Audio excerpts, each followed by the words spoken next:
Ciudades en primera línea, gestionando la crisis del coronavirus. Las ciudades han sido epicentro de la pandemia de la COVID-19. Cerca del 90% de los casos se han reportado en núcleos urbanos. Son espacios hiperconectados con una elevada concentración de población que facilita la actividad económica, cultural y social, pero también la propagación de pandemias. ¿Cuál ha sido el papel de las ciudades en la gestión de la pandemia? Desde su foco inicial en Wuhan, el coronavirus se desplazó en avión a través de la extensa red de ciudades conectadas por la globalización. Al aterrizar, se expandió en el transporte y otros lugares públicos. Los núcleos urbanos, con su gran densidad de población, han visto cómo la pandemia ha destapado sus carencias para afrontar la crisis. Pero el escenario urbano también ha dejado casos de solidaridad e innovación que han intentado tapar las brechas abiertas por la emergencia. ¿Cuáles han sido los retos? Poner de relieve el papel de los servicios esenciales, adaptar servicios públicos, la atención a los grupos vulnerables, las ayudas a empresas y trabajadores afectados y reforzar unos sistemas sanitarios sobrecargados. ¿Cómo lo han hecho? Ha sido necesaria la colaboración con la sociedad civil, el sector privado y la ciencia. La cooperación con voluntarios de la comunidad de los makers y expertos, por ejemplo, permitió en Barcelona coproducir material para servicios públicos.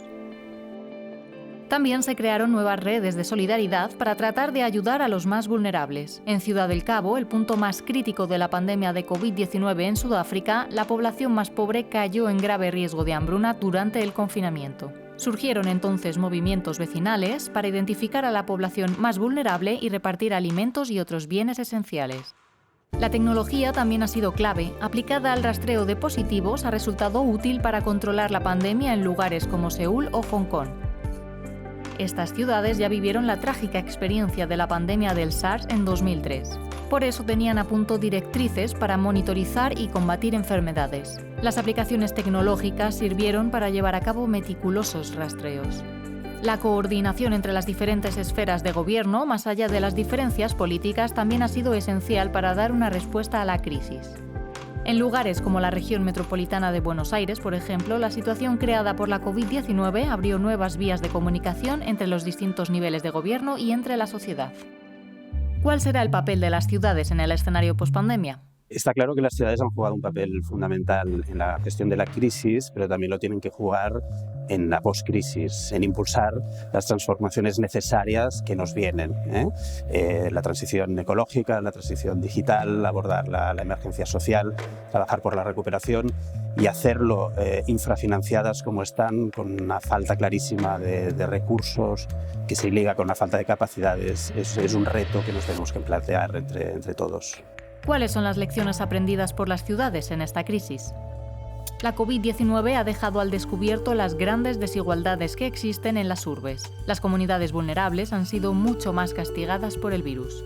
Esto se ha visto en ciudades como Chicago, donde el 75% de los casos de coronavirus se han dado en los vecindarios pobres de población afroamericana y latina. A pesar del confinamiento, las condiciones económicas obligaban a desplazarse por trabajo a más habitantes de estas comunidades que viven en barrios pobres del sur y el oeste, pero trabajan en el centro financiero. Es fundamental para el futuro tener en cuenta estas desigualdades urbanas y gestionar el transporte, el uso de espacio público y la infraestructura social de los barrios. La COVID-19 también ha revelado la factura que la actividad social y económica pasan al medio ambiente. Durante el confinamiento, cuando todo se paralizó, los índices de contaminación cayeron de forma radical en muchas ciudades. La dimensión ecológica se presenta como algo clave a la hora de repensar las ciudades de la llamada nueva normalidad. Metrópolis como París o Bogotá, por ejemplo, proponen nuevos modelos como la ciudad de los 15 minutos. Ciudades con múltiples centros en las que todos los servicios necesarios estarían a menos de un cuarto de hora de distancia caminando o en bicicleta. Esto supone poner fin a los desplazamientos obligados de millones de personas apiñadas en transporte público, reducir la contaminación y mejorar la calidad de vida de los habitantes. La pandemia ha sacudido las dinámicas mundiales y potenciado el papel de las ciudades. Se han abierto otras formas de cooperación e intercambio de conocimientos para afrontar el nuevo factor que ha irrumpido con el coronavirus, la incertidumbre. Es un escenario en el que la resiliencia, la capacidad para reaccionar y adaptarse, determinará el futuro de las ciudades.